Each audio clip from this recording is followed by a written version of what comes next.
Hi everyone, and welcome to Category Management Knowledge Group's live webinar. It's one of our case study webinars, and it is on impactful presentations. So we're going to be having a fun hour and going through and learning a little bit more about presentation tips from each other today. We're kind of mixing it up a bit. Before we get started on the program, I'm sorry that for those of you who come to these regularly, but I have to do this. Need to ensure that everyone is connected to both their audio and their video. If you haven't already done so, you can dial into the phone number on the screen, or if you have a good internet connection, you'll be able to listen through your computer.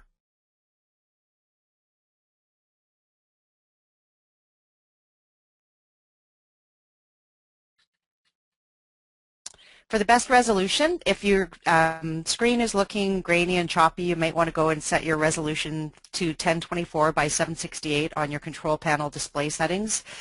Also, webinar is only as good as your webinar connection, so if you have a poor connection, you may find the transitions slow and choppy. Sometimes GoToTraining does weird things that are completely out of our control, and we apologize if you experience that. But if this happens and you have a bad connection, you should exit out of GoToWebinar, out of the internet, and then enter again. The control panel for GoToTraining is user-friendly. First of all, you can obviously select your audio here, and hopefully you can hear me, and I'll be checking that in a minute.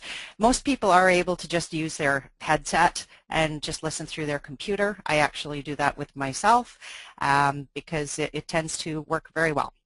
You also have the ability to ask questions during the webinar, give feedback. I may ask for feedback on things, and hopefully you can respond. I'm hoping this is going to be a really participatory program today.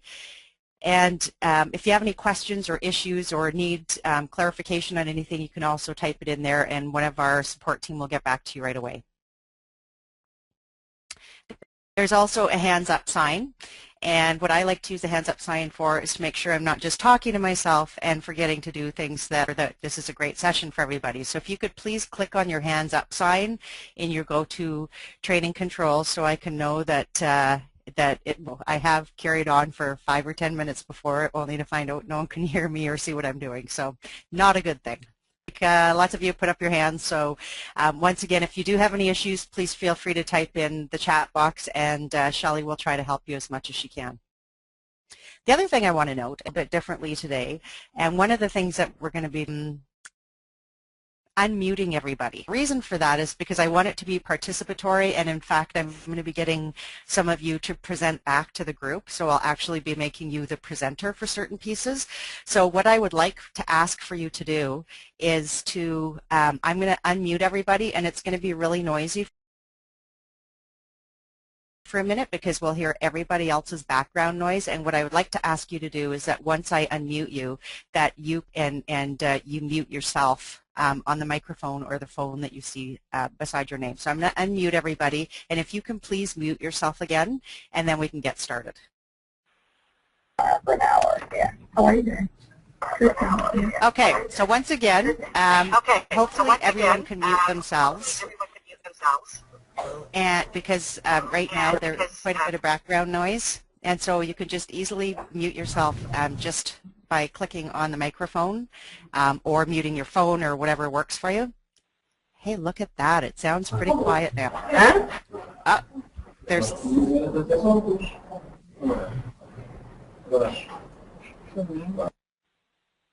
Okay, I figured out the guilty party. They actually have the technology to say who's talking, so I muted that person.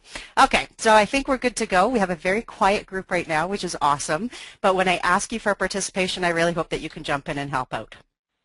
The other thing that you can do in GoToTraining is make your screen smaller for the GoToTraining controls, so not taking up a big chunk of your screen, and you can go back to the large screen simply by clicking on that double triangle. And you can also go to a full screen by clicking on the icon below that. And that's pretty much all you need to know about GoToTraining. The materials for today's session, there's 2 of them that you see at the top of the, if you go into View Materials, The first one is the instructions for the case study presentations. Up to you whether or not you want to print it. I'm a non-printer person with this stuff because I actually have 3 monitors, so I don't really need to print things. I can just have them on another screen. But you feel free to print that off because that will help you with the instructions that we're going to be going through. The second thing is the presentation case study live webinar DRAB edition. Doesn't that sound exciting? It's a PowerPoint file. I would like for you to have that open on your screen because we're going to be working on that hands-on in today's session. One last thing, just in case you don't know who the heck is talking right now. I am Sue Nichols. I'm the president and founder of CMKG. You may recognize my voice from many of the videos that I have recorded as well. And then on the right-hand side, you see Michelle Patterson, who is also in on today's session. So we welcome you, and we're glad you could make it. So in today's session, we're going to take what I would call a relatively drab presentation, which has some great insights, and turn it into a fab presentation.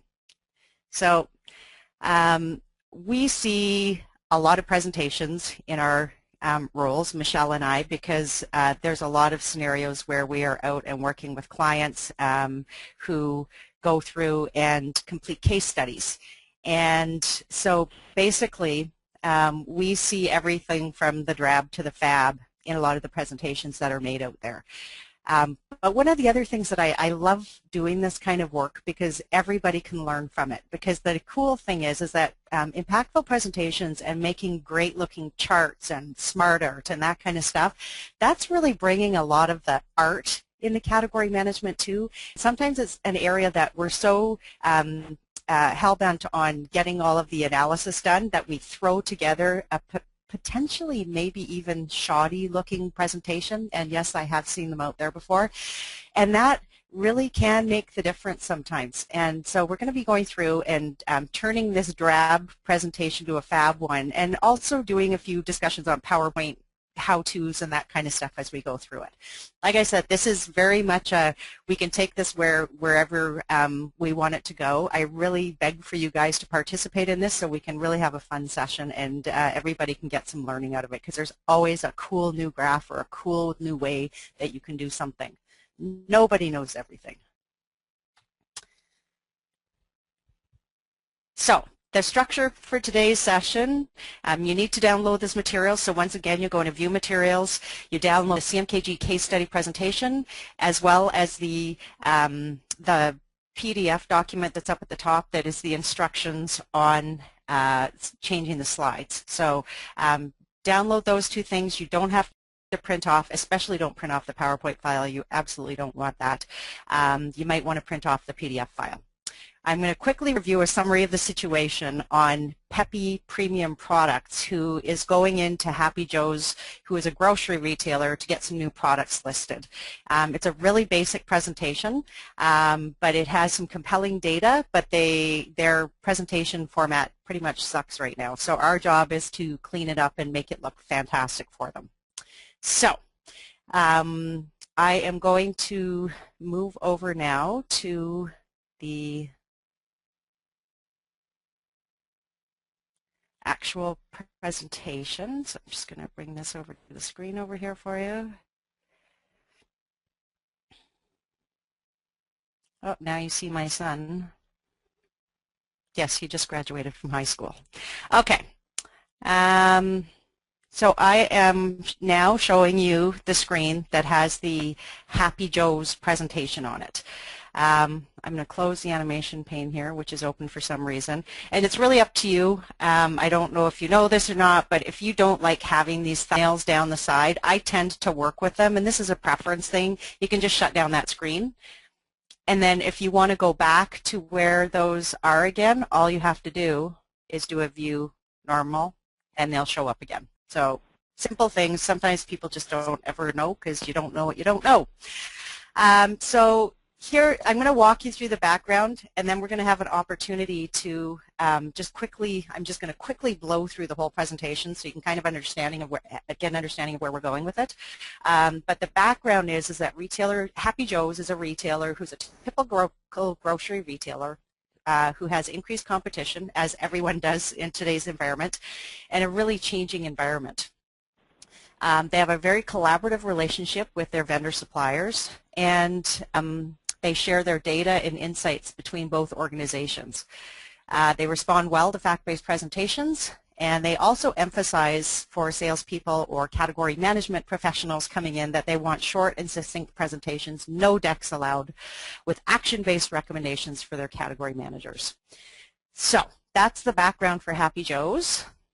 And then if we look at the next slide, and this is not part of the presentation, but I thought I would just throw it in at the front of the presentation anyway. So these are technically not going to be in the presentation that we're creating.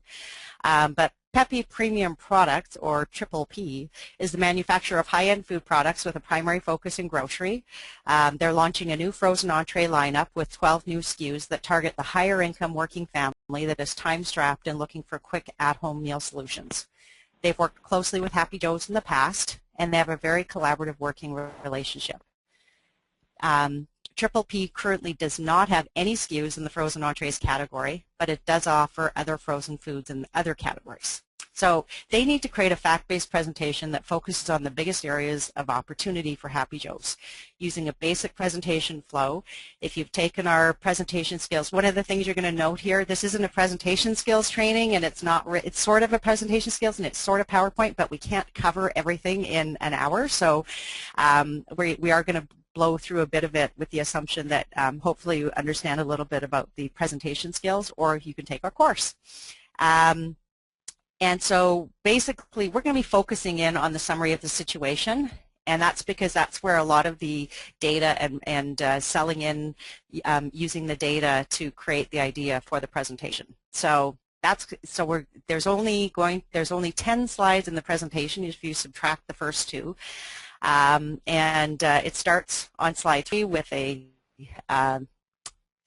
title page, and then we get into what PPP knows about Happy Joe's, about a recent study that they had. They want to focus on categories that are most important to their target shopper, and so they're really focusing on identifying Happy Joe's current needs in this slide.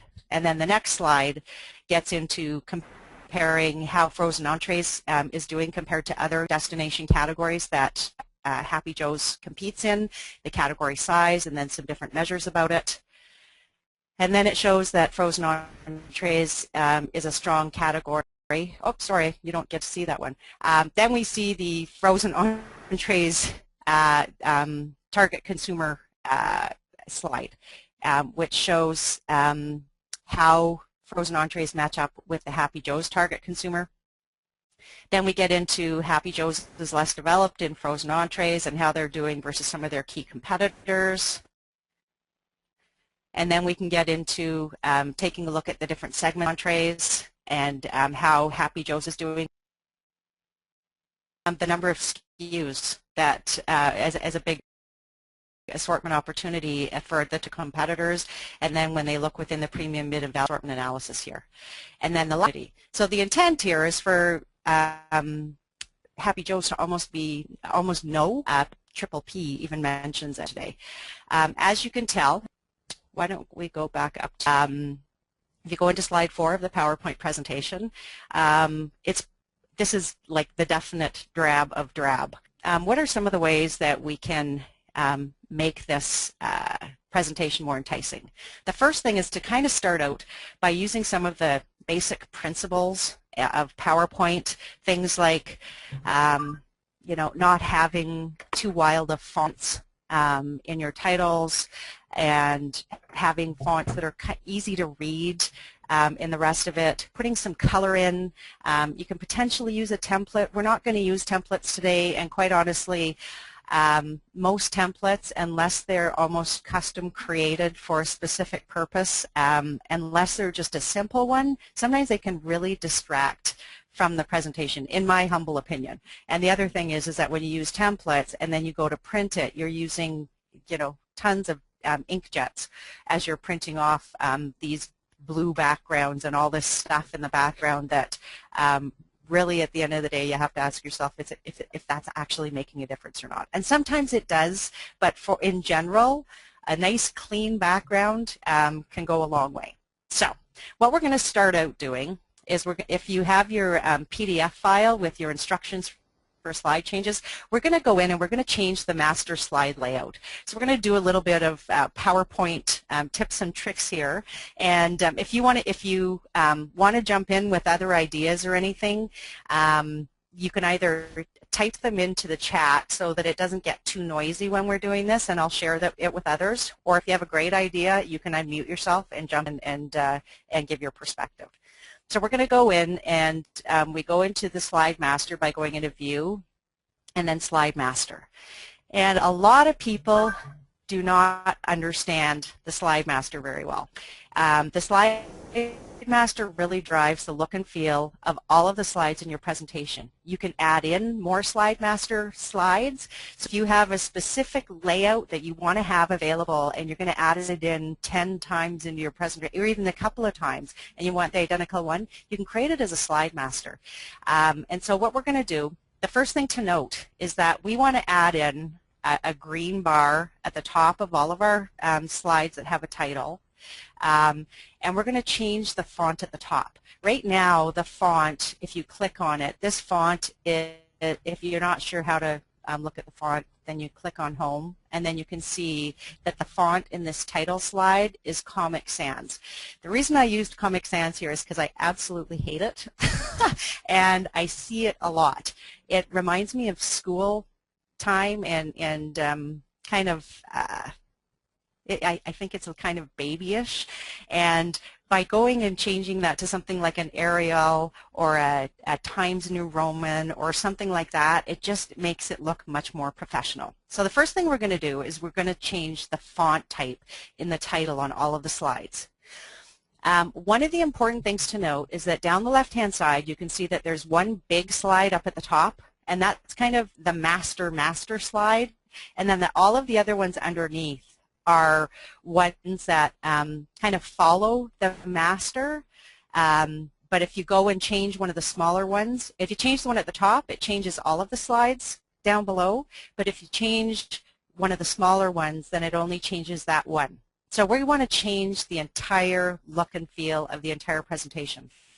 So we're going to click up on the one at the top, and then to change the font within this the Comic Sans, you don't highlight the text like that by dragging over top. You want to click on that outside box so that you can see the framework around it and those little circles, and that means I have the whole thing highlighted. And then I'm just going to go in, and I think I said I wanted to change it to, did I put in a type?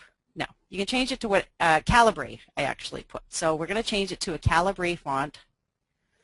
And the other thing to note is that if you notice when I was walking you through those slides, the title was overflowing onto the next line a lot, and it's a huge font. It's a 28 font. You don't need to have that big of a font on your title slide, so you can simply just click and make the font size smaller. If you choose to, you can bold it. It's completely up to you. And then what you'll notice is that now I have a Calibri 20 here. If I go back down and click on one of those other slides, you'll see that they have correspondingly changed. Some of them, I won't get into the details, but they change accordingly. So I now have my font set to a bold Calibri 20. And so the other thing that I want to do now is I want to change to add in that green bar up at the top so it looks nicer. So I'm going to do an insert shape. And these are just examples. You can do all different kinds of stuff in here, but I just want to make sure that you understand how these slide masters work. So I'm adding in a bar up at the top. Now you can see that all of these other slides down the left-hand side have that red bar. So if I want to change the color of it, I just double-click on it, and then I could do a shape fill, and I can find a dark green. You can either go down and find whatever color, just pick a darker one. And then you can also notice that it's still got the outside line on it. A lot of the times what I end up doing is taking the shape outline out. So I actually select no outline because then it doesn't default back and add in a weird color every time that if you decide you want to change it to blue, then you have to manually change it to blue and so on. The other thing that you have to do is that you have to notice that that click to for the title is gone. And that's because if I drag this down, it's underneath. So what I have to do, if I drag it back up, is that another really important thing to understand in PowerPoint is that you can move things backwards and forwards. I'm just going to make this a little bit wider here. So if you right-click on it, I can send it to the back. And you can also, and this becomes very handy when you've got a lot of things layered within one slide. So I'm going to send that to the back. And now I can see my click to edit title master slide, but obviously we don't want black on dark green. So what we're going to do is we are going to change that, if I can click it. So you have to make sure you're once again clicked on the outside of that title master, and then I'm going to go to home and I'm going to change my font to white. And I don't suggest, sometimes I'll see people with pale yellow or beige and that kind of stuff. You know, white and black work really well as font colors, and when you start playing around with font colors in the presentation, once again, it's not necessary. And it sometimes, depending on the colors, it can almost make you feel sick after you've been looking at it for a while. So if I wanted to, I can also do something like adding in a picture or in a logo down at the bottom. So if I wanted the same, I'm going to go in and insert picture. I have about 10,000 pictures on my computer, so I'll go into downloads. And I will just pick something, learn more and earn more. I'll pretend that's my logo. So I can put that and make it smaller and put it down in the bottom right-hand corner.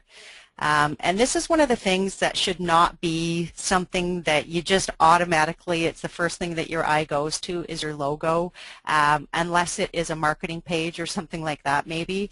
You just want it small and subtle down in the corner. And I might even want to grab the Happy Joe's logo and put it in the other corner.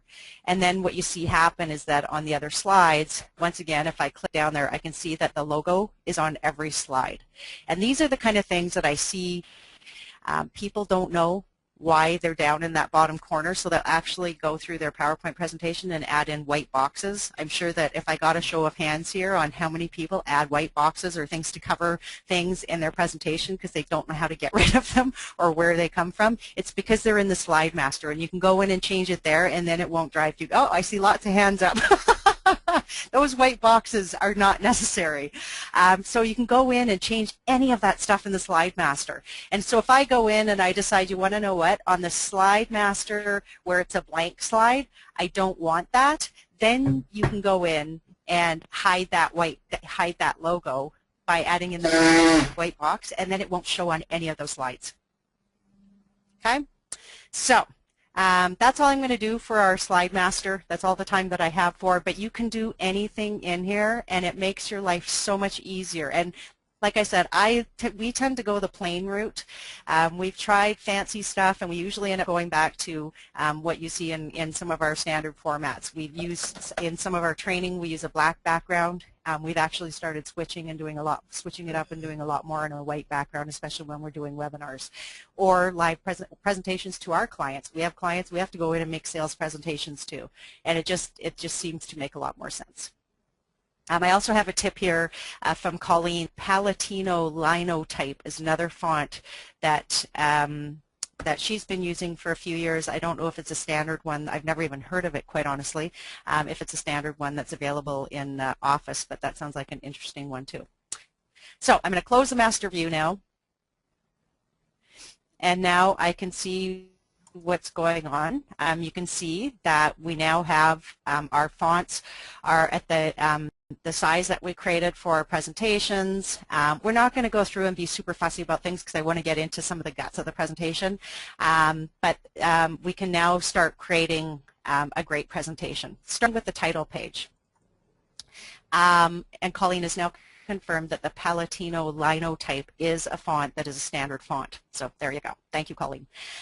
So this is just the standard presentation If you don't know how to create a title slide, when you add in, every slide has a format. So if I right-click on that slide and then hover on Layout, you can see all of the different layouts. And where these layouts come from, yes, they come from the Slide Master.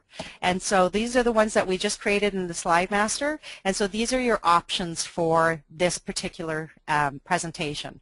And so if right now you can see that the presentation slide has a section header. And all we have is a top and a bottom to it that you can add font in. So we could add in a picture in here and jazz this up because this is a big deal. So you might have it with your new SKUs in it. You can do whatever you want in here. But some of the things to make sure that you do is that you put who it was presented by. So I'm going to put my name in here and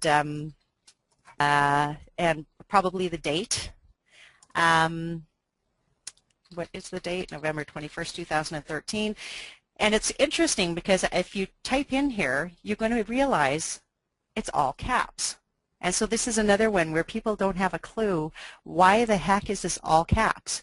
I don't want my name in all caps. It looks like maybe I think I'm just really an amazing person, and the date in caps. So what I'm going to do is I can highlight my name, which is currently all in caps. The reason that it's doing that is because there's a big A and a small a up at the top in your icons. And you have the choice of putting all of the words that you have highlighted in sentence case, lowercase, uppercase, or to capitalize each word, or to toggle a case. So I want to capitalize each word. So there, now I've got my Sunicals with it capitalized, and then I can also just do the same thing with November. Because if you don't know that this is up here, then you may never be able to figure out, and you might delete the entire text box and have to retype it because you were never able to figure out. Not that we would ever do that, but just on the off chance you can't figure it out, so you go and you delete it and you add in another text box. So now we have our title page done. Like I said, you can make that a lot prettier, but we're not going to worry about that right now. The next slide, and I'm going to blow through a couple and show you myself, and then the rest is going to be completely up to you guys. So what we know about Happy Joes. So this is their kind of understanding their current needs and conditions. And so there's 3 bullet points here, and of note, you should never have more than 3 points on a slide. I am blown away, and we go to a lot of conferences and see a lot of presentations at how many people, and including like famous speakers in category management, I will not mention names, that will have like 8 points on a slide, all just in text, like just the way that this looks. And so everyone just sits there and reads and reads and reads, and they really don't even listen to the presentation. So I personally like to convert things that are in text to some kind of a smart art. And so you actually can be clicked anywhere in the box, right click, and convert to smart art.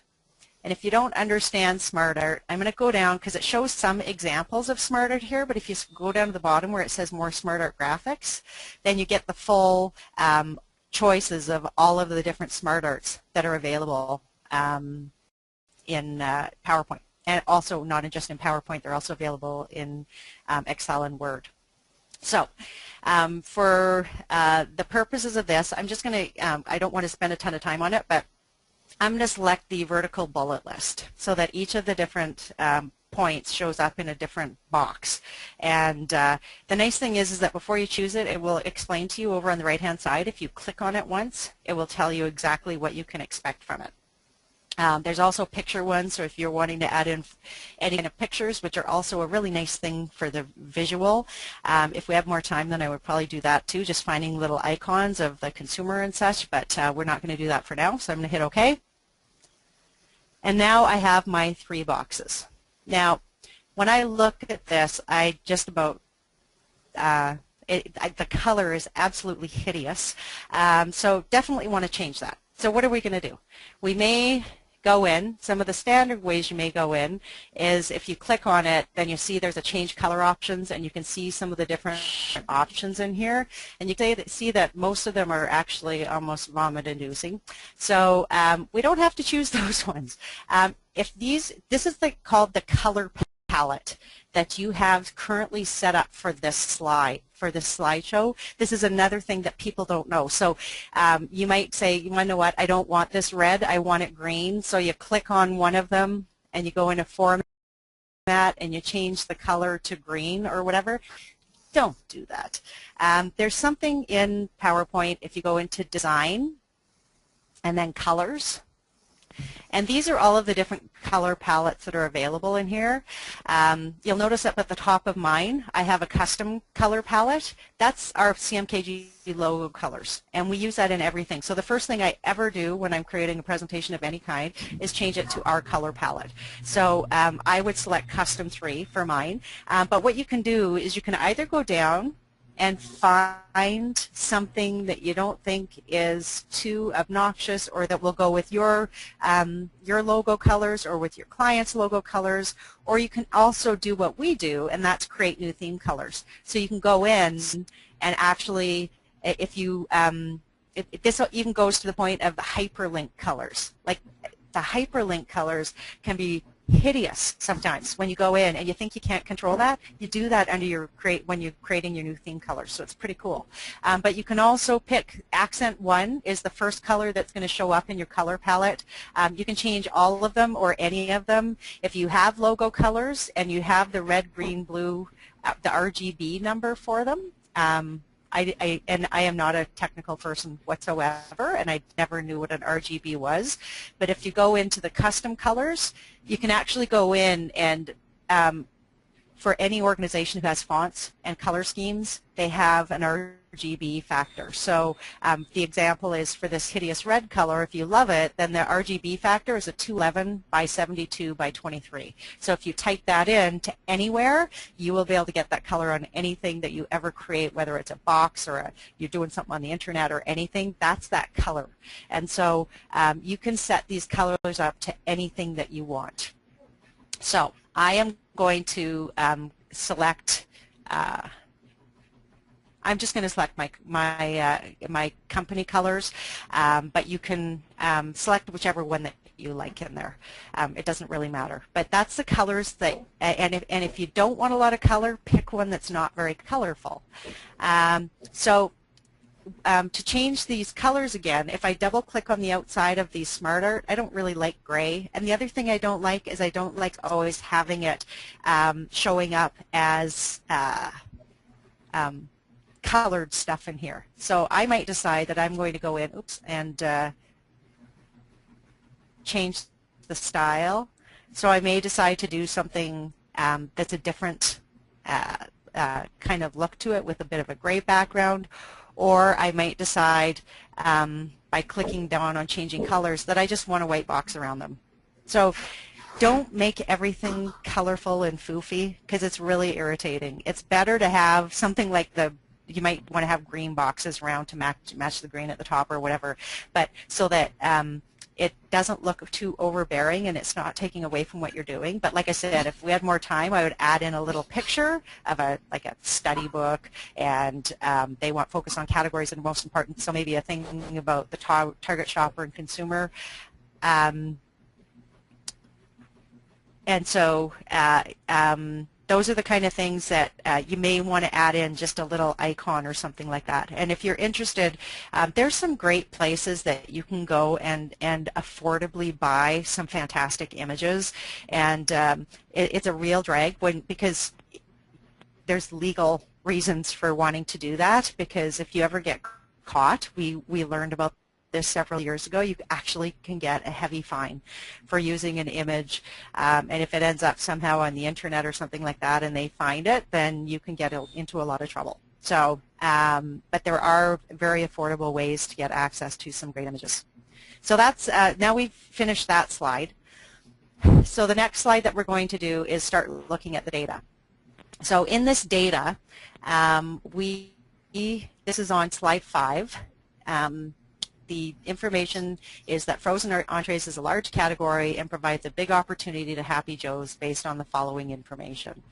And so this is a standard table, and this is the kind of thing that you tend to see, or sometimes you might you know, do things like inserting a shape and you know, hovering around, like putting a box around it and taking the fill out of it and creating a line that's a bright color so that you can see that it's a $500,000 category or whatever. So that's one way that you can kind of make things stand out. What you really want to do is be able to push the person who's receiving the presentation. You want to push them to see what you want them to see. If you have just an open table of numbers, and we see this a lot because, and a lot of the time it's because there's just not the time to go through, but you can guide the eye even by putting around a simple box to show, oh yeah, there's the category size of frozen entrees, and then they can quickly, almost intuitively look down and say, oh yeah, it's the biggest category. And you might do that all the way across. This one, I've created an example of the way that you could turn this from drab into flab. Into flab. Oh dear. That's funny. Okay, not from drab to flab. Drab to fab. So I have created a chart. And so my chart looks like this. And I hope you don't hate it. And this is certainly not the only way to do this. If I go up to the top, I can see my font size is too big here still, so I must have had a different layout selected. But what I've done is that rather than having that chart with all of those numbers in it, what I've decided to do is much more visually appealing. So what I've done is that I have the average household dollars, the gross margin percent, the basket dollars, and the index ACV for frozen entrees, and then for 4 other categories. So what do you first notice when you come in here? I think your eyes gravitate right to the orange bars, and you notice that they're the tallest. And then you see, oh, that's frozen entrees.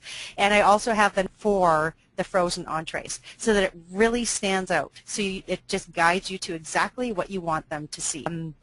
The way that you do that is, once again, if you're not familiar with your graphing, with some of the graphing functions, what I did was that I just created a graph, and then what I did was actually, I'm just wondering if this is going to cause commotion for me. I am going to, oh, actually, you want to know what? I copied this in from another place. My tendency is to take my tables and work them in Excel versus trying to create the charts in PowerPoint, just because it's faster. I can manipulate things in Excel much faster than I can in Word or in PowerPoint. So, but if I want to change these blue bars, because they originally were actually a dark blue, as like the color of our logo that you see, that this blue down in the learn more to earn more, that's how dark it was. But if you click on all of the bars, like if I click on, you can see that, for example, I have all of my orange ones. This is Christine. Okay, I'm getting some noise here. Okay, I've just muted that person.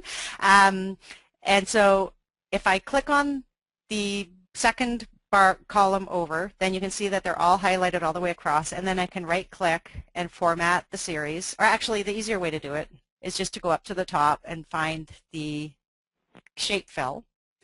And if I go into the shape fill, and if you go into more fill colors, all I did was I increased the transparency. So if I bring this back down to 0 and hit OK, then it's dark. That's how dark the blue is when I originally create it, but I don't want it to be dark because I want that orange to stand. So all I do is I go into the shape fill, and you go into the more fill colors to find that transparency option, and then you can just make it much more transparent than it was before and hit OK.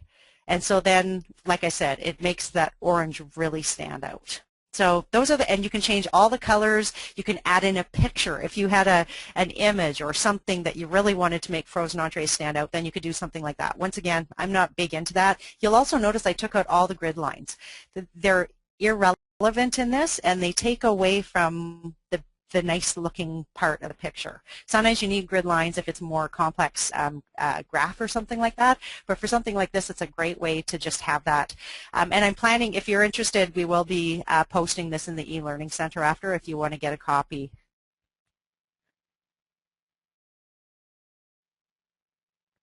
Sorry, I muted someone that was going to ask a question. Okay. All right. Well, that helps. Core in the lakeside. No, Yeah, but she's there's also, some southern bags. no, she's got something going on in the background, Shelley. If she has a question, then we'll have to. Maybe she can type it in the uh, text box because she's making noise for us. So that's basically what the intent is. Would you find it more impressive to have to look at a table like this and kind of derive? Because the other thing that you have to think about is that when you leave that table on somebody's desk, they're going to go look back at it or they're going to show it to somebody else. And do you think that they're going to be able to explain what you explained to them versus when you look at this and you can really see some compelling information very easily laid out? So that's kind of what I want to be trying to focus on in today's session. So the next slide, which I believe is slide 6 in yours, what I want you to do, we don't have very much time. So we are going to take like 4 minutes right now, and I want you to look at this information. Basically, it's your typical demographic data for the frozen entrees category. The distribution of panel is the distribution of the Happy Joe's consumers. So 25.2% of Happy Joe's consumers are one-member households. Two-member households, there's 31.3%, and so on. And then we have the age, so 19.9% of the household is under 35, and then the income levels. Then we have our distribution of buyers. So what percent of buyers buy frozen entrees at Happy Jack's? So 21% of one-member households buy frozen entrees at Happy Jack's. And then the buyer index is the distribution of buyers divided by the distribution of the panel, of the Happy Jack's panel. So 87. So they represent less percentage of buyers in frozen entrees than they do of the whole panel. And the distribution of volume is what percentage of volume do they represent for frozen entrees at Happy Jack's. So the one-member household represents 13.1% of the total volume on frozen entrees, which is a 52, which is the 13.1 of the distribution of volume divided by the Happy Joe's distribution of 25.2. So they really are underrepresented in volume relative to the size of that member household. So that's kind of how you read that. So I'm going to give about 4 minutes for you to try to figure out a way that would be a compelling way to present the demographic information, because these are the kind of things like this is a really boring way to look at this information. So how do you make this more zippy? I'm going to give you 4 minutes, and then I'm going to ask somebody, some brave person who we will not identify beyond your first name, so no one will ever come chasing after you to say, hey, I remember when you made that weird graph in Sue's webinar. So take 4 minutes right now, and then we'll get somebody to volunteer. I'll make you the presenter, and I'll give you about 2 minutes to present, and then we'll go back and we'll do the next table. So give you 4 minutes here. I'll be back at 9:47, and we can go from there.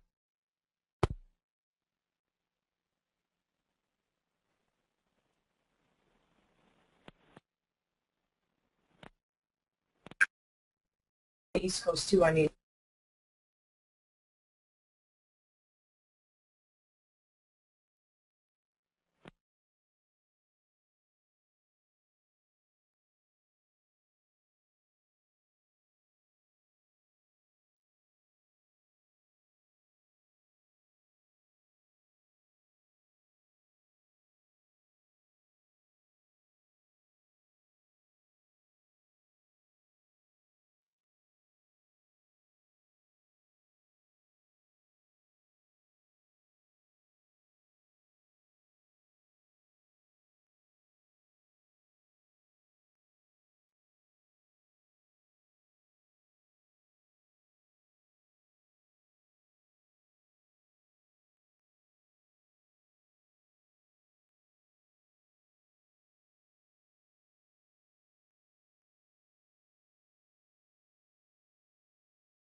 Okay, you have 1 minute left to finish your presentation.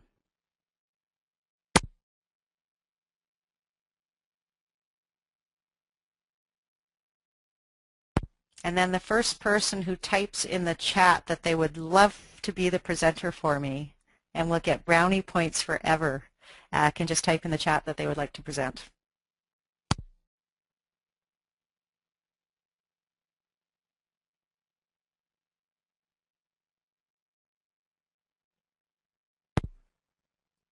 And we're not looking for perfection here, just ideas.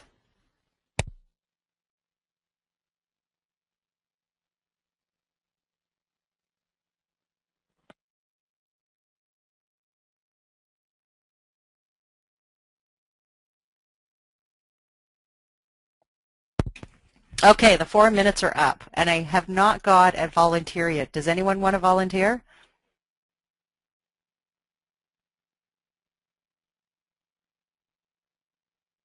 If you want to volunteer, if you can type into the chat box, that would be great. Oh, we have a shy group here today. Okay, I'll show you mine. And this is the only one that I've created so far. This is the last one that I've created. But what I want to do is actually put this in slideshow mode.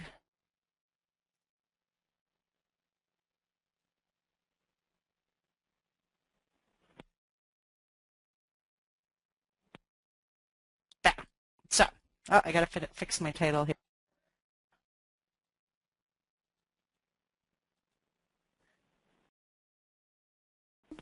And when you're done, Sue, I'll share mine as well. Okay, great. Okay, so here's mine, and I believe in story. This one did not take 2 minutes. I did not just do this while we went on our little break, but I want to show you how compelling you graphic data versus putting it just in a standard table like the one that we gave you guys. So this is the results. Doing this in a live training presentation so I'm doing it up on a screen or on a monitor, but want to share with them that the demographics for the frozen entree segment. And so this is the volume index versus, so when we look at the household size, we can see that 3 to 4 member households are very strongly developed for frozen entrees relative to the Happy Joe's customer. The Happy Jacks is because we have a case study that has Happy Jacks. But now, in terms of age group, we can see that the 35 plus age group is incredibly highly developed, and in fact the under age 35 percentage of the overall business. And we can finally see that the income levels are all high. And so the frozen entree consumer demographics indicate that the 5 age group and 3 to 4 person household. So what does that mean for Happy Joe's? That it equals the Happy Joe target consumer. So this is exactly who they indicated was their target from all of the research that they've done in the past. So this is a much more compelling way to show them that there's just a great entrees and the Happy Joe's target. Any thoughts? Anything else you want to add? Michelle, you want to share yours? So I will give you the presenter. All right. Put myself in presentation mode here as well and figure out which screen I'm going to end up on.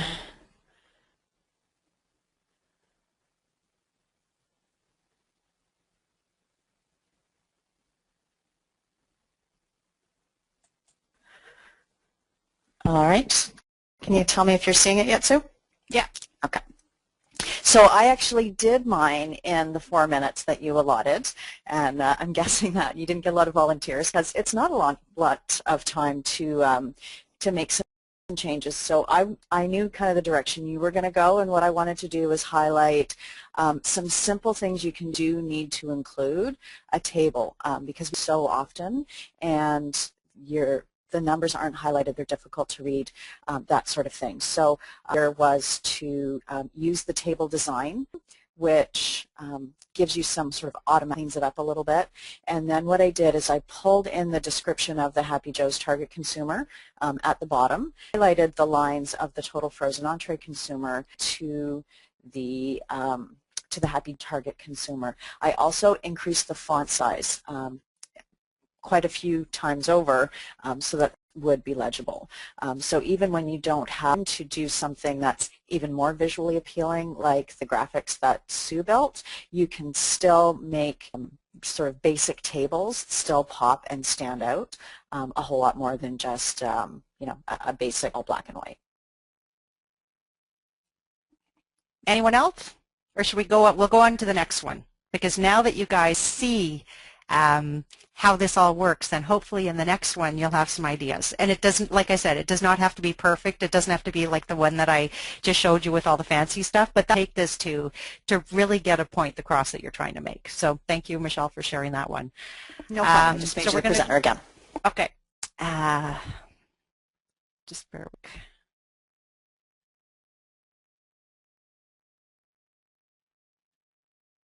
Slide that we have here is that Happy Joe's is less developed in frozen entrees and is losing share versus its two closest.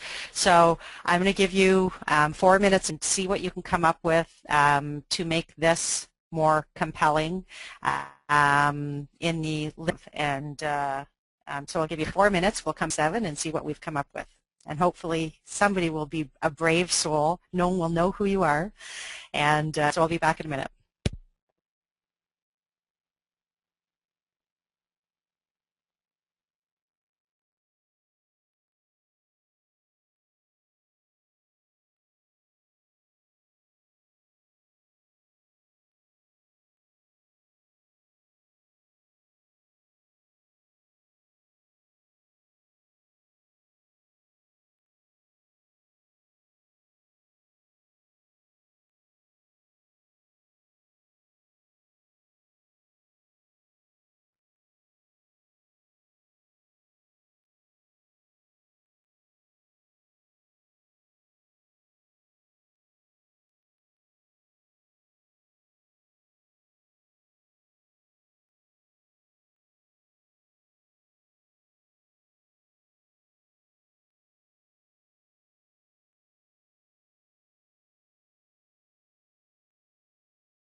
Okay, back again.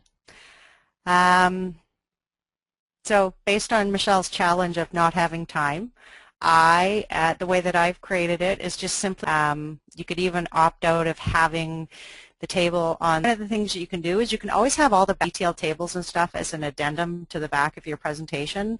But down at the bottom here, all I did was I copied all of this data into, I'll actually show you what I did. If I go into edit data, what I did, and this looks really messy, but it doesn't matter, is that I just copied the entire table into the chart, and then I added this data in, and I just copied and pasted the whole table. And then what you can do is you can just play around with that first column, and then I could just copy and paste over. Then what is, I took the index versus ACV numbers and copied them and pasted them over top of B after I copied the chart over, so that I have two tables really quickly developed here. So you can do it quickly as well, but once again, these tables show Happy Jacks is 3% versus competition, and their index development is significantly lower at 100 as well. The other thing that you could do here too is actually a value equation for them. So what is the value if they brought their index up to a 120, and that's an easy calculation to do, so you can tell them the size of the prize if they were able to increase their development in the frozen segment. Is anyone else to help out here and give their perspective on a presentation slide for this one?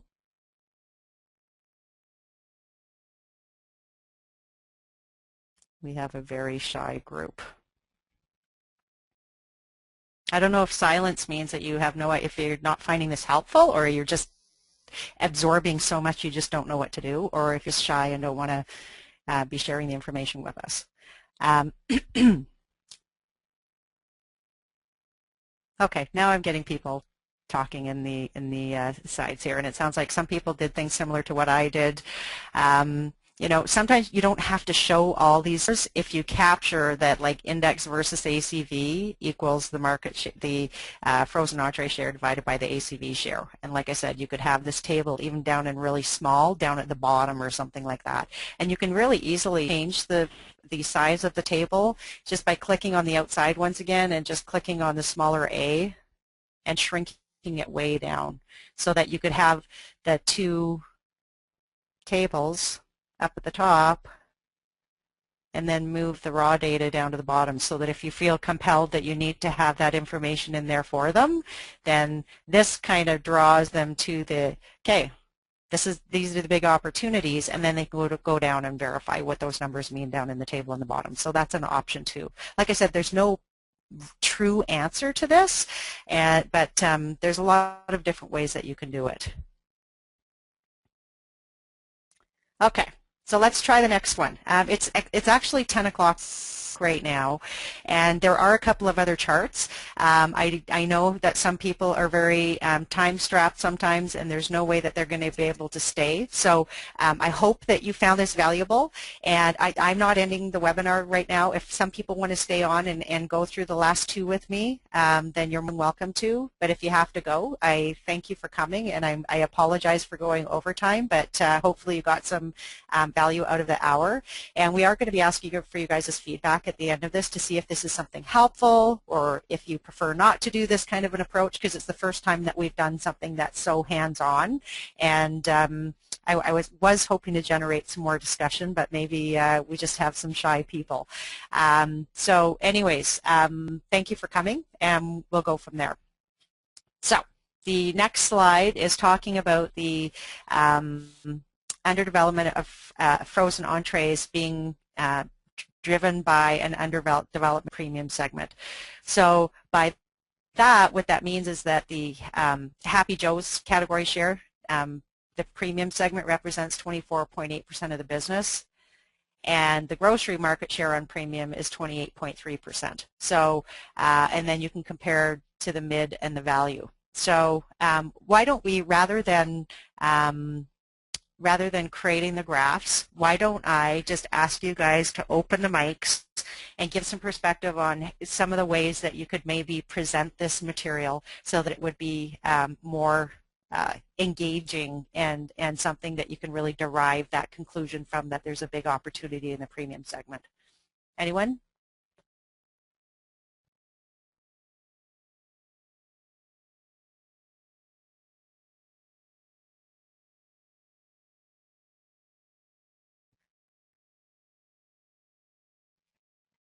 Nobody's going to share. I mean, you could create a chart again. Something else that you might want to consider doing is actually adding in another column at the end. If I do an insert column to the right in this table and make it a little bit wider, then what I could do is I could create a category development index, which is the 24.8. I'm not going to do the calculation right now, but divided by 28.3. It's 88. Pardon me? It's 88. 88? So, yep, I did the exact same thing when I started working on this slide. And do you have the other indices? Yep. 110 and 95. Okay. Thank you. Because this alone, you can almost, once again, just graph these numbers, or because the big opportunity for them is in the premium segment, where they have an index development of 88%. So they're less developed than the market in the premium segment. And if you recall back, their objective is to drive the premium segment with their high-income working family kind of target consumer. So there's a lot of different ways that you can approach that one. And then the final piece is this development of the tying in with assortment. So one of the things that the other piece that they found out was that the frozen entrees category, that Happy Joe's has significantly less SKUs in the category than their competitors, and then brought over those index, the frozen entree index versus ACVs, because just to remind them that even though they're at 100, their competitors are both significantly more developed than they are in frozen entrees. So there's, first of all, an opportunity for them to increase the number of frozen entree SKUs that they're carrying, and then secondly, when they break that down even further to look within the segments, the premium segment and the share of SKUs, the share of SKUs on the premium segment is 22.1 compared to their category share of 24.8. So they're not even getting a fair share of the number of SKUs in the premium segment. And the important thing for them to note is that the premium segment is actually where you tend to have the more niche SKUs, so the premium SKUs, so a higher category share of SKUs relative to share than in the value in the mid. The other interesting thing to note is that their segment is also significantly under SKUed, so seeing a large portion of the SKUs. From the previous page was to do a distribution once again on the volume. So what is the volume worth in the premium segment if they're to bring up their premium level as the market? So that's a great build on this. So you can put in some graphs, you can highlight things to make this more compelling than just putting in these tables, because you want to tell that story.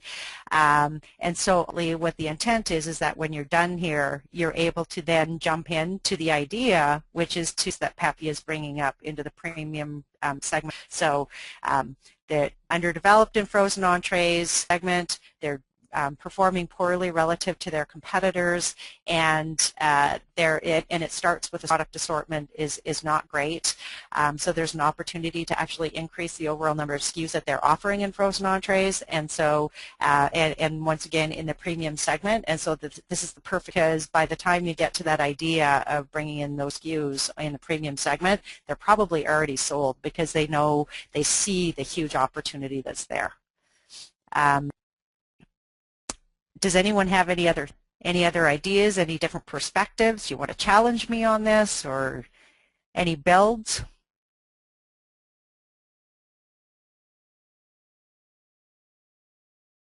You can unmute yourself and talk.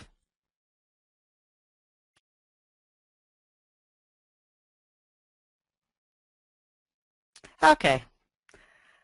I'll have one thing, Sue. Oh, thank you. Oh, And that's that in order to make your presentations more compelling, you really do need to have that right balance of presenting the data in the most compelling way and having it visually appealing. So if we go back to the slide before, Sue, where you were just looking at different sets of market shares, we could have done to make those data points visually graphic things, but nothing would be as compelling as putting that category development index in there, because the index, the perspective to those numbers, right? You're not making your audience do the calculation in their head, you're putting it right there in front of them. So important thing we could have done with this slide was add in. And then we can also do things to make it more visually appealing as well. But it really is that combination of making sure that you're using things like development index and the opportunity gap numbers to bring those points home. That's a great point, and even going back to the slide that has the percent change versus year ago for Happy Joe's versus grocery competitor 1 and 2, we could actually quantify that, the dollar amount that the entire tie that to for Happy Joe's if they were to catch up with the growth that they're experiencing. And actually one other comment completely unrelated to all the data, who's been watching this has been wondering why Sue has these grid lines showing on her slide mode. They show up. It's a small thing. Sue always does it, and I do now too. It actually helps you line things up properly on your slides, and it's one of the first things one has a slide that isn't. It can actually be a little bit distracting, but by having those lines there, it allows you to center things properly and have them equally spaced and all that kind of stuff. Tip when you're building presentations, but really. So does anyone have any questions, any burning questions about stuff I've covered or that we didn't cover, or anything that relates to PowerPoint and presentations skills, or how to do something specific in PowerPoint or anything like that? Boy, you guys are just the quietest group. Into the chat box, but no one. Okay, well, if you have any other questions or feedback on this presentation and the value that you got out of it, like an email asking for your specific, and hopefully we can, if this is something that would be a good format for some of our case study webinars next year, so that there's this hands-on approach and feedback from. So anyways, thank you very much for attending. I hope that you found this useful. I hope you have a great day, and to our American friends, happy Thanksgiving next week.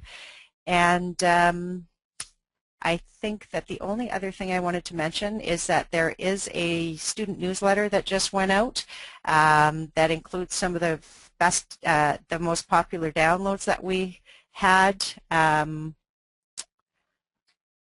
me go to this. Oh, there it is. So the student newsletter is out, and it's got some great materials in there for you to read, and some of our top white papers. We are announcing and calling for participants in early December for our mentor program. We also in the newsletter rolled out a Voice of the Customer contest, and we're actually giving away $100 Visa gift cards to our top participants for submitting either an audio or webcam or written how CMKG has added value to you or your organization. And we're also very engaged in social media. So if you find these webinars helpful and useful, and if you have other friends in the industry, we would love for you to share your thoughts on it through any social media avenue. Like I said, the evaluation, it says it's going to pop up, but we're actually going to be sending you guys a customized email, just kind of asking for your just very candid feedback on whether or not this approach works. So I hope you have a great day. I hope you found this useful, and we will chat soon, and happy Thanksgiving. Take care.